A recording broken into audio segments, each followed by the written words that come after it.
All right, and hello, and welcome back. Welcome back to Sith and The Sweetheart. It's been a while. It's been a really long time. We'll go into why on another episode of the actual podcast, but today we are here to review The Mandalorian and Grogu. Yes, we're here to tell you everything we thought about it and give you a spoiler review on Yeah, and everything. and if you don't want to be spoiled, If you you haven't can, seen the movie yeah, yet, I would click off now and head over to our Facebook page where we posted a non-spoiler review on there. And thank you to everyone who liked and commented on there. We got up to, last time I checked, it was at 844 likes. yeah. So that So was thank big. you everybody for That was cool. engaging. Even if you disagreed with, some people did. So Yeah, Steven was called a clown at one point. it's okay. I can be a clown sometimes. All right, so I let's got a get lot of started. opinions on Star Wars. All right, so what was your first immediate reaction when the credits rolled? Like the movie's over, what was your first reaction? All right, spoilers are coming. So click off now if you don't want to be spoiled. I thought this was a very safe and meh movie. Yeah, you didn't really seem to really have liked it. Um, I I enjoyed it. I felt that it was very entertaining. It wasn't the greatest movie. I guess safe would be a good word for that. Um, but I still thought it was more entertaining, I guess, than you thought it was. Yeah, the action scenes were good. The score, the music in it was really good. There was some action scenes that were very enjoyable. Yeah. Yeah. Okay. hmm And what do you think the core hook of the movie was, or what do you think was like supposed to be like this is it, like this is what the movie's about? It's it's just another Mandalorian and Grogu adventure. Honestly, it felt like See, it should have been season 4. I thought that's how it started. Like at Yeah. first, I was when they brought out the cards and Sigourney Weaver's character, which was she was Colonel Ward, I think is her character name, Yeah. right, or Yeah. something like that. She brings out the cards, and it was kind of like a oh, here's these war players, catch these bad guys. I thought that's what the movie was going to be about, and it kind of was at first. But then once you met Rada, Mm-hmm. it was more of a I felt like it was more of a like redemption movie for that character, even though Right. you didn't really know who that character was. And Yeah, I mean, if it's a common theme with this movie. If you didn't pay attention or watch anything else made by Dave Filoni, who is the producer of this movie, from the Star Wars: The Clone Wars animated movie, the Clone Wars animated series, if you didn't watch Rebels, if you didn't watch Book of Boba Fett, you're gonna be pretty confused about some of the characters who are now main like characters in this. And like even with the people who are in the deck of cards, let's see, Warlord, Barrow, and Janu Coin. Like they're in Mandalorian season 3, like for a split second. Like there's an argument of the Shadow Council with Moff Gideon, who is not in this movie either. But there's not, like, you see them in there. So if you watched Mandalorian season 3 and paid attention, the reveal that Coin is the guy they're looking for, Janu Coin is the guy they're looking for on the deck of cards, because they don't really initially mention his name when they first meet him in the pits. So if you watch season 3, you're gonna be like, "That's the guy right there." yeah, So there's no like big reveal. So and that was something I I wouldn't remembered say from I season wouldn't say it 3. wasn't not it wasn't like a big reveal, but it was like it was Rada was like, oh, that you're looking for so and so. This is the guy, Yeah, and I guess it wasn't like that shocking, but I still felt like it was somewhat of a reveal. yeah, yeah. But you didn't watch season 3 of Mandalorian. I did not. Yes. Yeah. Yeah, I did not. Yeah. So, okay, so you weren't super excited about this movie, but what would you say No, no, was no, no, no, no, no, no, no. I was very excited for this movie. I was excited for this movie. I'm not excited with the movie we got. that's what I mean. Yeah. But what would you say was either your favorite part or what part of the movie did you feel like was the most standout element in the movie for you? For me, I mean, the action scenes are good. I actually liked Rada more than I thought I would. Hmm. Um, he was a character that grew on me. Outside the action scenes and the score, I mean, there's really nothing else that I can say like, oh my god, that was so great, or that deserved to be a movie. Well, should we talk about our scores now and then keep like Yeah, going back? we'll give the score at the end. Okay, so for you, I know you said you thought this movie was safe. Um, I liked this movie, but the part where I would say was standout for me was the fighting scene when Rada was the day that he was supposed to be released. Like that was Mm, probably my favorite scene. yeah, Um, the I forgot the what the Jarek yes that the Jarek match. the Dejarik match. I thought that was fun, interesting, and exciting. I guess Yeah, I no, that was it was cool, and if you it does have a little Easter egg in it. If you remember back to Star Wars: A New Hope, they play. I think I'm pretty sure it's the Jarek. On Chewbacca and R2 are playing it. It looks like a little chessboard on the Millennium Falcon, and all those monsters that are on that board were in that match against Rada, and yeah they all did movements and moves and slams that they did on the chessboard. They did it in the arena while he was fighting him. yeah, and I thought that was So pretty like cool. that was a pretty cool callback. I'll give it that. So, what do you think was like the part that missed the mark or kind of held the movie back from giving a better score? I think just the fact that it felt like just a season of the Mandalorian, and like I think there is interview out there. I'll have to do a little more research on it, but I'm pretty sure there's an interview where um, it was this whole movie was supposed to be a season of the Mandalorian, and they just kind of picked it together and made a movie out of it. But it hurts it when they introduce new characters. Right, because nobody really got their own. I feel like if it was like episodes, each Yeah, character could have had their yeah. own episode, a backstory. The beginning of the season could have been him going to the New Republic and meeting Ward and actually meeting Zeb. Like And they would Zeb's have in had more time to introduce them and right, then give backstories, and yeah, then you would have had a because better understanding. Zeb is a very cool character from Star Wars Rebels. I really like Zeb, and in this movie, he's just working with the Mandalorian, and you do see him in season 3 of the Mandalorian, but he's just at a bar, like talking with Dave Filoni's character, who I found out his name is Trapper Wolf. Cool name. Um, but yeah, if you just blink, you miss it in Mandalorian season 3. Right. So and then now he's part of the crew with the Mandalorian, and I don't know. There's just Embo.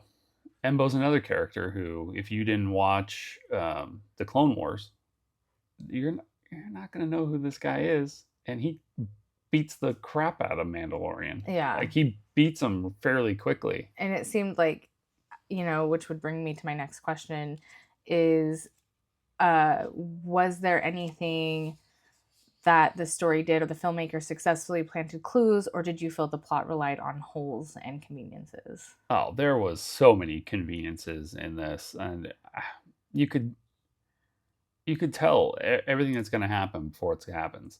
Like a big thing with Disney Star Wars now is everyone can force heal. Like Yeah. the Mandalorian gets injured while he's fighting the dragon snake, and at no point did I feel like he was in danger. I'm like, he sends Grogu off with the little mechanic creatures, and I'm like, nah, Grogu didn't go anywhere. He's gonna come and he's gonna hold his hand up to Mandalorian's side, and he's gonna heal him magically. And it's just there's no stakes. They did it like all these new Star Wars characters can just heal people all of a sudden. If I'm Qui-Gon Jinn's Force Ghost, I am looking at Obi-Wan and being like, "Bro, you True. couldn't put your hand on my stomach and save me." Like no one like it's so But safe we've now. talked about this, maybe not in a podcast, but we've talked about this personally. The Force is one thing, right? And back then, there were a lot more Jedi, and so they were all sharing the Force, whereas now there's not as many Jedi or Force Okay, users. true, but even the Jedi there is now, none of them were as strong as or knew knew as much about the Force as Obi-Wan Kenobi, even though he was a Padawan at the time, or like any of those guys, or hey, Luke Skywalker at the end of Return of the Jedi. Darth Vader's just laying there, like, why don't you just Luke? Why don't you just put your hand over him and heal him? Like, there's no. They do it. They do it too many times. They did it with So Grogu. They did it with Rey. They did it with Kylo. They all force healed, and Kylo's the only one who did it and then died. so for you, for this movie, if with everything that you know that happens, does this movie hold up for a rewatch for you? Or I mean, when it comes out on streaming, I wouldn't rush back to the theater and spend money to go see it again.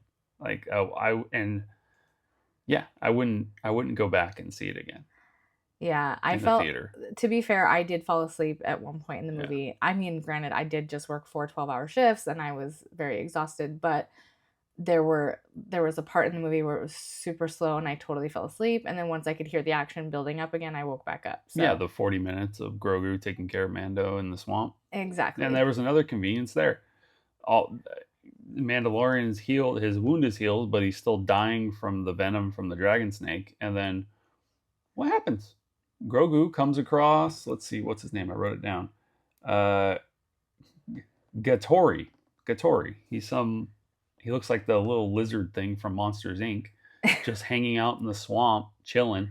Right. Grogu's stealing his fish, and then all of a sudden, like, he goes back there. Embo talks to the guy, and he's like, "Oh, so you got a friend who's poisoned by the dragon snake? Come on over here. Let me just whip something up for you." It's like you're creating something on a MMO game online. And you're just mixing ingredients, and then poof, here, give this to him. Oh, how convenient! You have the antidote for a dragon snake venom Right. right in your dirty hut. Like, And he had all the he ingredients. had all the ingredients. He That packed and it up into a nice that little could have been leaf. something they added to. They could have said, "Oh, I have most of the ingredients, but I need you to go find XYZ for this Yeah, antidote." And that could have been part of it, rather than just there you watching go. them walk around the forest for 40 Yeah, minutes. Like, there you go. yeah, Eh, yeah, and listen, I know I sound like I'm probably complaining a lot, but I love Star Wars, and I'll watch all the Star Wars. I don't care. Like, I watched that crappy show they called The Acolyte. I watched it multiple times. I love Star Wars. I'm going to be critical on crappy Star Wars yeah. and everything Disney's put out, minus I think Andor is a very good show, but it's also really slow. But that show was put together very well, and it looked good. Like, it looked like they spent the money they got on their production. This, it looks like a TV show It that did. they put on the Look big like screen. it could have been a season of The Yeah, Mandalorian versus and an actual movie. and they eliminate characters that they've built up through the first 3 seasons, like Bo-Katan. Bo-Katan, she was a huge part of season 3. Huge part. Like, it was almost her show in season 3. Hmm.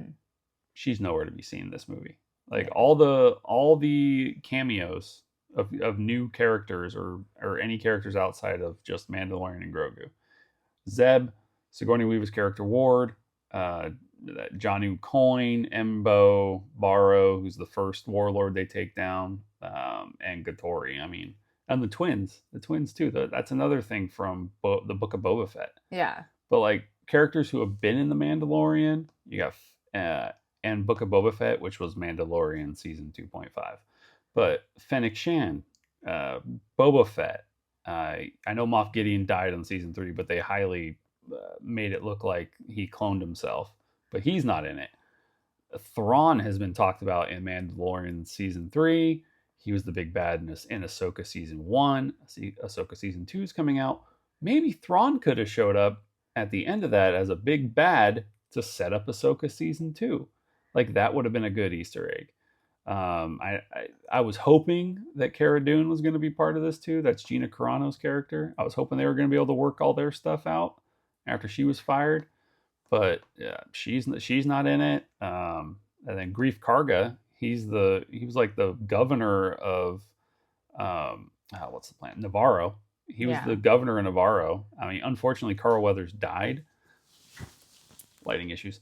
But yeah, so unfortunately, Carl Weathers died. But I mean, there's no mention of him at all. Like there could have been like a memorial for him on Navarro, like because Mandalorian goes back to Navarro. He goes back to his little hut Yeah. to chill out for a little bit. And but there was no mention of Carl Weathers' character. It was just there was a lot of So little things they it could have sounds done. like for you the use of character or the lack of use of characters Yeah. was probably the part that missed the mark the most for you. Yeah. I Yeah. mean, outside of how the Mandalorian and Grogu met and their original like story, you didn't need to know anything about the Mandalorian show to watch this movie. Which I appreciated because I only watched the first season. Yeah. So for me, for someone who didn't watch the show, I was happy that I was able to enjoy the movie Yeah. and it have nothing to And do then with the for show. me, who has put in countless hours watching all these shows, and then now we get a full movie production. I'm hoping to see some of those things get paid off or like build upon.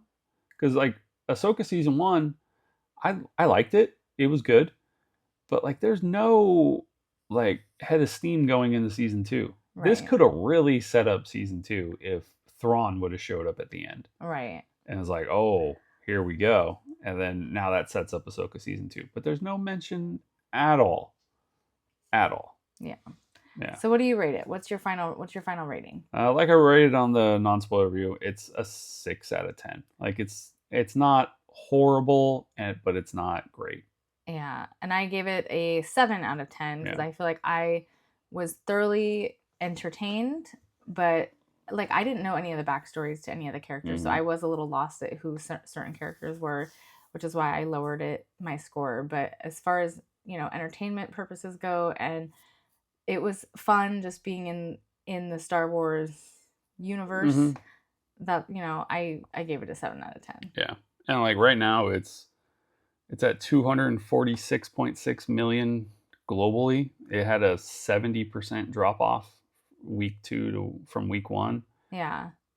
In fact, It's a not movie that we good. will also be reviewing, Obsession, Now it that was great, that had $1 million budget. and it's doing better than Mandalorian and Grogu. Yeah, it's going to make a lot more money than Mandalorian and Grogu. Yeah. Like once it catches up to its production, it's already made I think over $100,000 or $100 million over its budget, and Mandalorian is not going to. Yeah. So Yeah, I don't think it will. It's Thank got to you. it's got to get up to, let's see, what was it? It's got to hit, oh man, I think it's got to make $450 million To break even? To break even. yeah. And And it's sitting at what? it's sitting at 246. Yikes. Yeah, That's it'll need to that's reach a big gap. Yeah, it'll need to reach 450 to 600 million globally to achieve true profitability. Wow. It ain't gonna get there. Probably not. Yeah. Well, if you've Yeah. watched this far, thank you guys for catching up with us and Yeah. watching our review of The Mandalorian and Grogu. Look out for our next review. We'll have a non-spoiler and a spoiler video for Obsession. And if you have any... Go see that. That one's great. Skip this. Go see Obsession. It's a great movie. Young director. Awesome. Look at our reviews. It's gonna be somewhere over here or there. We'll put it up there. All right. Go check it out. And we'll see you next time. Thanks, guys. All right. Bye.